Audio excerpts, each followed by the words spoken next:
Bem, neste quarto slide, eu vou fazer um paralelo mostrando as diferenças entre os anjos de Deus e os demônios, incluindo entre eles Satanás ou Diabo. No caso, fazendo uma consideração a respeito do terceiro slide, eu esqueci de mencionar que uma parte dos anjos que foram criados por Deus, uma parte caiu seguindo justamente Satanás. E Ezequiel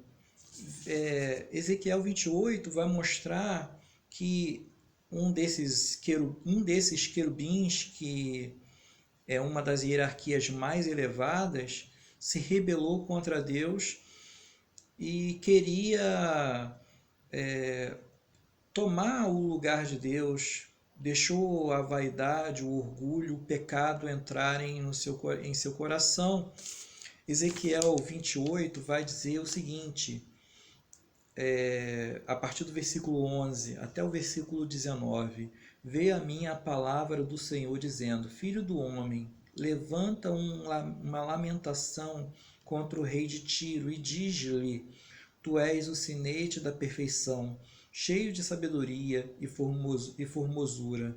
Estavas no Éden, jardim de Deus. De todas as pedras preciosas te cobrias, o sárdio, o topázio, o diamante. De ouro se te fizeram os enfeites, os engastes e os ornamentos no dia em que fostes criado. Tu és querubim da guarda ungido, e te estabeleci. Permanecias no monte santo de Deus. No brilho das pedras andavas. Perfeito eras em teus caminhos, até que se achou iniquidade em ti. Então Ezequiel vai falar justamente do pecado que penetrou desse querubim. Além de ser querubim, ele era ungido e ele apresentava um esplendor de glória às pedras preciosas e o metal precioso é apenas metáfora para ilustrar como era glorioso esse querubim, mas olhando para si mesmo e afastando-se de Deus, ele deixou o orgulho, a vaidade entrar no seu coração e quis ser como Deus, tomar o lugar de Deus. Esse texto ele vai falar sobre o rei de Tiro, é uma profecia contra o rei de Tiro. E nessa profecia, Deus faz um paralelo, da mesma forma que o rei de Tiro tinha um certo esplendor, mas a partir desse esplendor estava deixando o orgulho e a vaidade entrar em seu coração. Da mesma forma ocorreu com o querubim da guarda ungido, que após a queda passou a se chamar Satanás, e quando ele caiu, ele levou consigo um terço dos anjos do céu. Vocês sabem que os anjos eles não procriam e eles foram criados numa quantidade limitada, eles não aumentam em número. Então, um terço desses anjos eles caíram e restando no céu apenas 2 terços. Os anjos, neste particular, são diferentes do homem porque eles não se dão em casamento, são seres assexuados, embora eles tenham a aparência de homem.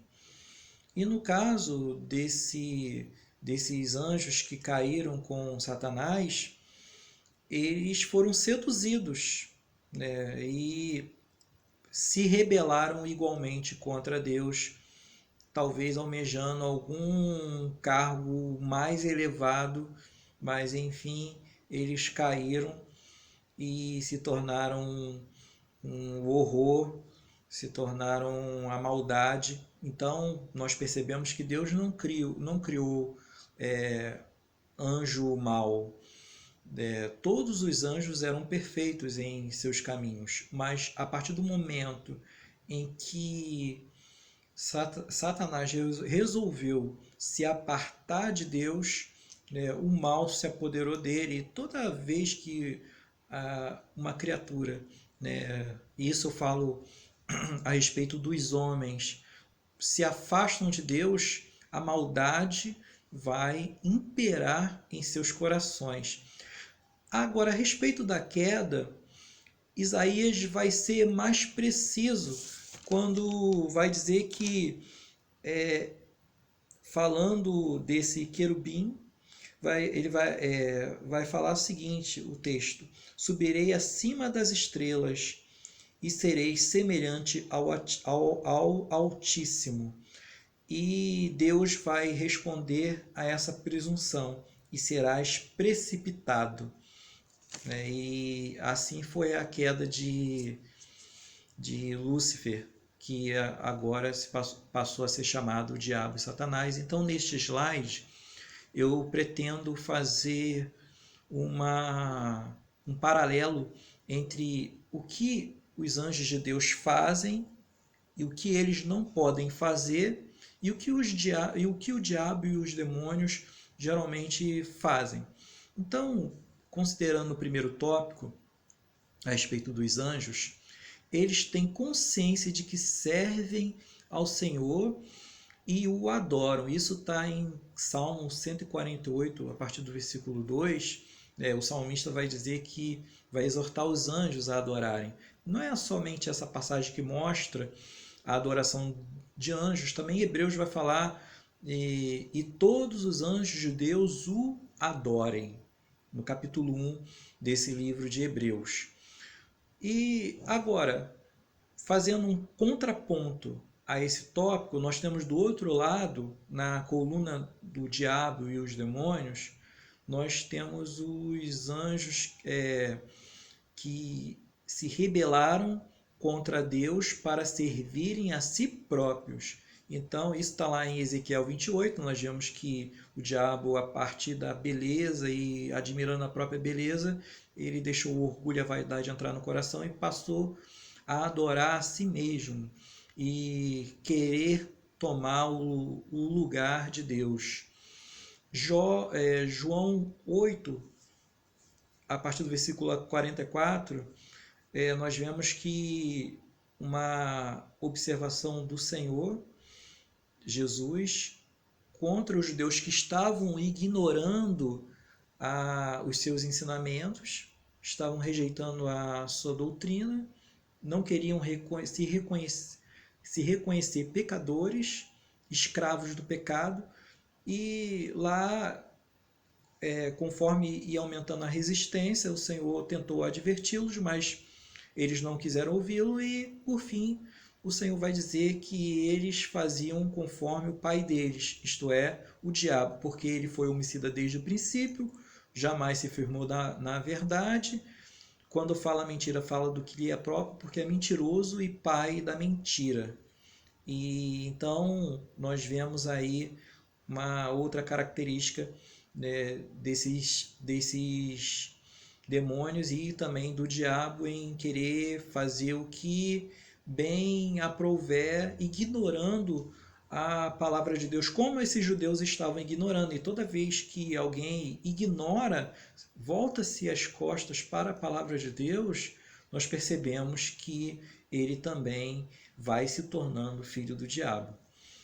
Infelizmente é isso. É alguém rebelado. E diante da manifestação do reino de Deus e de tão grande salvação como foi revelada em Cristo Jesus, não há neutralidade. Quando não abraçamos essa salvação, como o salmista vai dizer, eu não posso dar nada a não ser tomar o cálice da salvação, o salmista vai dizer isso. Quando eu rejeito esse cálice, eu automaticamente escolho um lado, o lado da rebelião contra Deus. E o fim será, obviamente, a condenação. Fazendo a consideração sobre o segundo tópico, Os anjos, eles têm a capacidade de destruir cidades inteiras e dizimar exércitos. Isso nós vemos lá em 1 Crônicas, capítulo 21, a partir do versículo 15 até o 17. Davi, ele fez algo que desagradou a Deus. E Deus escolheu, e Deus mandou ele escolher um dentre 3 castigos. E sabiamente ele vai dizer: caia eu nas mãos do Senhor, porque infinitas são as suas misericórdias, mas nas mãos dos homens não caia eu. Então, no mesmo instante que ele escolheu a punição do seu erro, 70 mil caíram do povo por causa de uma peste. E Deus enviou o anjo para poder destruir Jerusalém. E o anjo já estava executando a ordem de Deus e destruindo a cidade.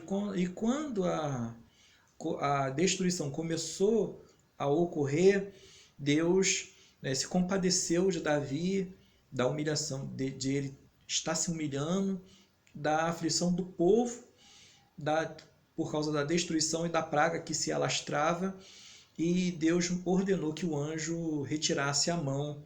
E nesta mesma passagem, Davi viu o anjo que estava com a espada desembainhada na mão. E nós percebemos nessa passagem como Davi foi sábio em escolher cair nas mãos do Senhor, porque muitas são as suas misericórdias. E nós vemos a destruição que um anjo pode causar numa cidade. Uma outra passagem também bastante conhecida é Gênesis 19, a partir do versículo 10 até o 13, que vai tratar da destruição de Sodoma e Gomorra. Eram cidades pecadoras e Deus enviou 2 anjos até aquele lugar para destruir a cidade. Como eles perceberam que os moradores da cidade não estavam nem um pouco arrependidos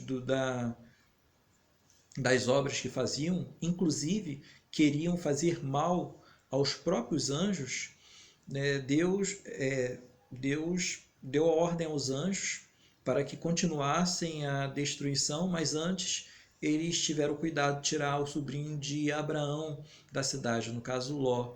E quando Ló saiu da cidade, junto com a sua família, eles começaram a destruição de Sodoma e Gomorra. E nós vemos nessa passagem a dimensão do poder angelical.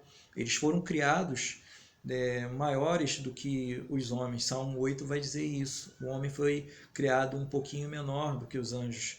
E nós vemos que eles têm essa capacidade.